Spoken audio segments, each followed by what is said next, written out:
여러분, 안녕하세요. 지혜의 샘에 오신 것을 환영합니다. 혹시 지금 우리가 살고 있는 이 시대가 역사 속에서 아주 특별하고 중요한 순간일지도 모른다는 생각을 해보신 적이 있으신가요? 성경의 마지막 책, 요한계시록은 많은 사람들에게 두려움과 종말의 이미지로 다가오곤 합니다. 하지만 이 책은 사실 혼란스러운 세상을 향한 하나님의 경고이자 그분의 백성을 향한 뜨거운 사랑의 편지이기도 합니다. 오늘 우리는 요한계시록에 담긴 7교회에 보내는 예수님의 메시지를 통해 2000년 전의 예언이 오늘 우리에게 어떤 의미를 가지는지 깊이 탐구해보고자 합니다. 이 귀한 말씀을 나누기 전에 잠시 시간을 내어 구독과 좋아요를 눌러주시면 하나님의 은혜로운 메시지가 더 많은 이들에게 닿는데 큰 힘이 됩니다. 여러분의 작은 손길이 복음의 통로가 될 수 있습니다. 참여해주시는 모든 분들께 하나님의 평강이 함께하기를 기도합니다. 자, 이제 시작하겠습니다. 요한계시록을 펼치면 예수님께서 직접 7교회를 거니시는 모습이 아주 생생하게 묘사됩니다. 이는 단순히 과거의 이야기가 아닙니다. 교회 시대 전체를 통틀어 주님께서 항상 당신의 교회와 함께 하시며 그들을 살피고 계신다는 강력한 상징입니다. 그분의 오른손에는 교회의 참된 사자들, 즉 신실한 복음의 전달자들이 굳게 붙들려 있습니다. 이보다 더 확고하고 직접적인 메시지는 없을 것입니다. 그렇다면 이 7교회에 보내는 편지는 오늘날 우리에게 어떤 의미를 가질까요? 우리는 적어도 4가지의 깊이 있는 관점으로 이 메시지를 이해할 수 있습니다. 첫 번째는 각 교회에 주시는 예수님의 개인적인 메시지입니다. 이 편지들은 실제로 존재했던 7교회에 보내진 것이며 그들이 겪고 있던 구체적인 문제와 강점을 다루고 있습니다. 주님께서 이 교회들을 선택하신 이유는 그들의 모습 속에 교회 시대 전체에 걸쳐 나타날 수 있는 모든 교회의 특징들이 담겨 있었기 때문입니다. 따라서 오늘날 교회의 지도자나 성도들은 이 편지들을 연구함으로써 우리 공동체가 겪는 문제의 원인을 진단하고 특정한 경향이 어떤 영적 위험으로 이어질 수 있는지 통찰을 얻을 수 있습니다. 마치 교회를 위한 영적인 건강 검진표와도 같은 것입니다. 두 번째는 우리 각 개인에게 적용되는 메시지입니다.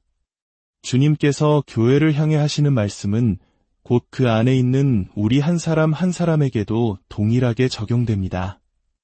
예를 들어 에베소 교회에 보내는 편지를 보면 주님께서는 그들이 하나님의 말씀을 잘 알고 이단과 싸운 것을 칭찬하십니다.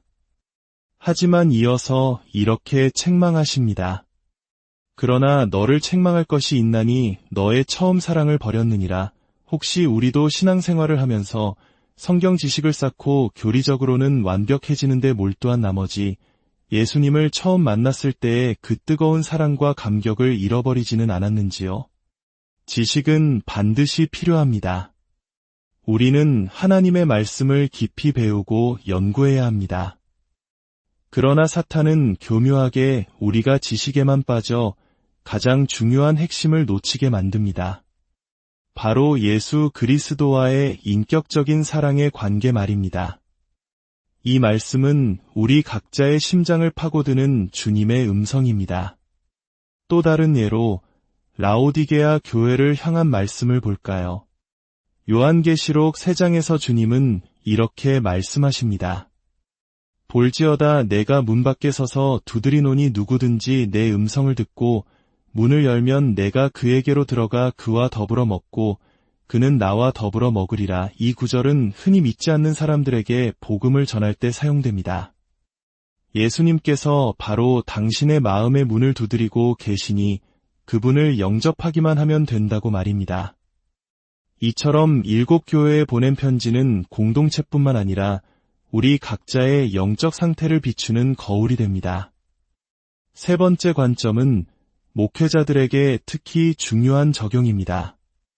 목회자들은 일곱 교회의 사례를 깊이 연구함으로써 자신이 섬기는 교회 공동체가 겪는 문제들을 정확하게 분석하고 예수님께서 제시하시는 해결책을 적용하여 교회를 바로 세울 수 있습니다.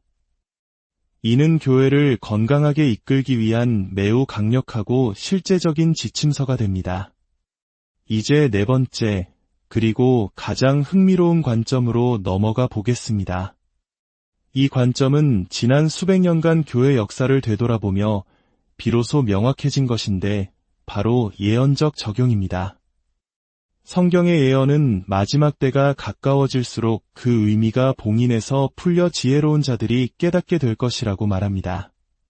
학자들은 일곱 교회가 등장하는 순서가 초대 교회 시대부터 주님이 다시 오실 때까지 이어지는 일곱 개의 뚜렷한 교회 역사 시대를 예언적으로 보여준다고 해석합니다. 성령님께서 이 교회들을 선택하시고 이 순서대로 배열하신 데에는 깊은 뜻이 있었던 것입니다. 물론 어느 시대에나 일곱 교회의 특징을 가진 다양한 교회들이 공존합니다. 하지만 각 시대마다 교회의 역사 전체를 지배하는 주된 특징이 있었다는 것입니다. 첫 번째, 에베소 교회는 사도 시대를 상징합니다. 주후 100년경까지의 시기로 교리는 순수하고 지식은 풍부했지만 점차 처음에 뜨거운 사랑을 잃어가던 시대입니다.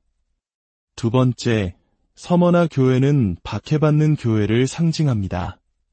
주후 100년부터 312년까지 로마 제국의 극심한 핍박 속에서 교회는 가난했지만 영적으로는 가장 부유했습니다. 수많은 순교자들이 믿음을 지켰던 이 시대의 모습은 마치 일제강점기나 그 이전 조선시대의 수많은 순교의 피를 흘렸던 우리 한국 초기 교회의 모습을 떠올리게 합니다.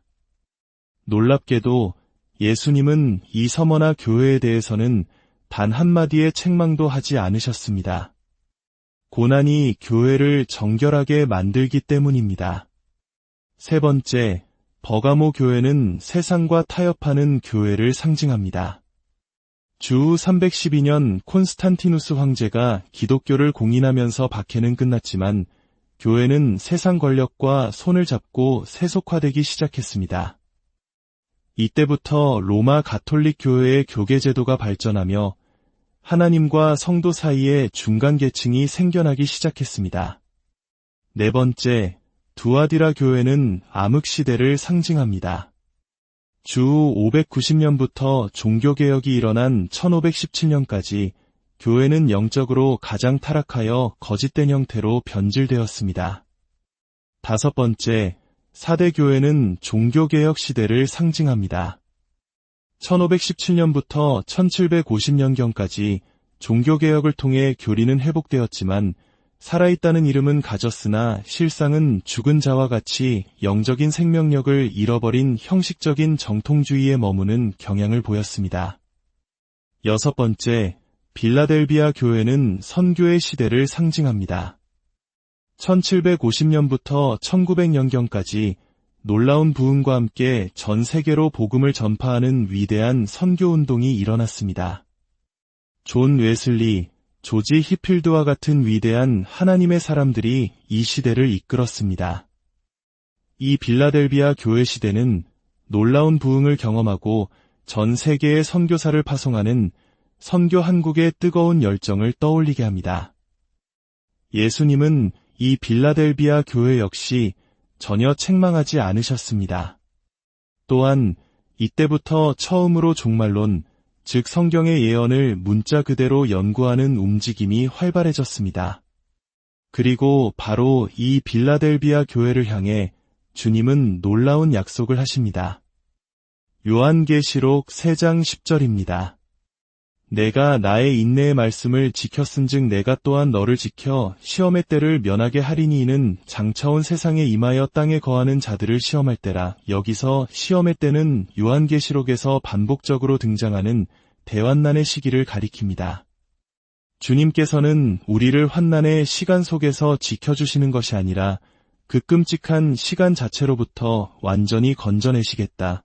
즉 휴거를 통해 우리를 보호하시겠다고 약속하십니다. 이 약속은 믿는 자들에게 큰 소망이 됩니다. 마지막 7번째, 라오디게아 교회는 우리가 살고 있는 마지막 시대를 상징합니다. 1900년부터 주님의 재림 때까지 이 시대의 특징은 타협과 배교, 그리고 미지근한 신앙입니다. 교회는 물질적으로는 부유하여 나는 부자라 부족한 것이 없다고 말하지만 영적으로는 가련하고 눈멀고 벌거벗은 상태입니다. 우리는 바로 이 라오디게아 시대의 막바지에 살고 있습니다. 사랑하는 여러분, 우리는 역사상 그 어느 때보다 중요한 시기를 살아가고 있습니다. 수많은 선지자들이 보고 싶어 했던 예언의 성취를 바로 우리 눈으로 목격하고 있습니다. 두려워하지 마십시오. 오히려 지금 살아있다는 사실에 감사해야 합니다. 가장 중요한 것은 이것입니다. 당신의 이름이 적힌 하나님의 용서의 선물을 받으셨습니까? 예수 그리스도께서는 당신을 대신하여 십자가에서 그분의 피로 우리의 모든 죄값을 치르시고 우리 각자를 위한 사면장을 마련해 주셨습니다. 하지만 이 선물은 우리가 직접 손을 내밀어 받아야만 효력이 있습니다. 교회에 출석하거나 부모님이 신앙인이거나 교회 직분을 가졌다고 해서 저절로 얻어지는 것이 아닙니다. 오직 개인적으로 하나님 앞에 나아가 이렇게 고백해야 합니다. 하나님, 저는 죄인입니다. 하나님의 영광에 이르지 못하는 존재임을 인정합니다. 저를 위해 예수님께서 마련해 주신 용서의 선물을 지금 받기 원합니다. 만약 아직 이 결정을 내리지 못하셨다면 바로 지금이 그 시간입니다. 지금 마음속으로 조용히 이렇게 기도해 보십시오. 주 예수님, 저를 위해 죽어주셔서 감사합니다. 저는 죄인입니다. 저의 모든 죄를 용서해 주시고 영원한 생명을 주심에 감사합니다. 예수님의 이름으로 기도합니다. 아멘. 세상이 빠르게 변하고 예언의 시나리오가 우리 눈앞에서 펼쳐지고 있습니다. 어쩌면 지금이 예수 그리스도의 복음을 전할 수 있는 마지막 기회일지도 모릅니다.